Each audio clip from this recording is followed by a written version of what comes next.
ko. Gumamit ka ngayon? Oo, wala naman siya amats eh. CBD siya eh. Ano yung CBD pa kayo? Research mo. Nung nagmamaneho ka, gumagamit ka rin. Gumagamit? Oo. Hindi ako tumitigil gumamit. Gumagamit ako araw-araw. Pagising ko hanggang matulog ako, kahit tumatay ako, gumagamit ako. Sinabi mo hindi ka daw pwedeng huliin dahil anong dahilan? Bakit? Because under the law, ha? Under the law of God sa Bible, you cannot touch me. I am God, I am Jesus Christ. You're the son of God? Yes, no, I am God in flesh. Paano mo nasabi, sir? Ha? Paano mo nasabi na you're a God? You're... I am untouchable. Pero sir, ano masasabi niya? Pinasasa na kayo ngayon. This is illegal.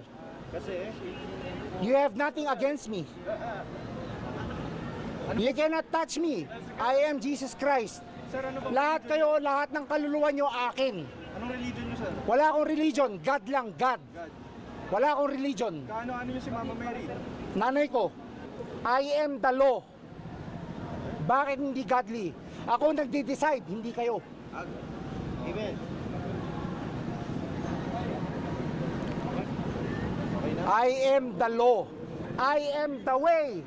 Lahat kayo, dadaan kayo sa akin para makapunta ng langit.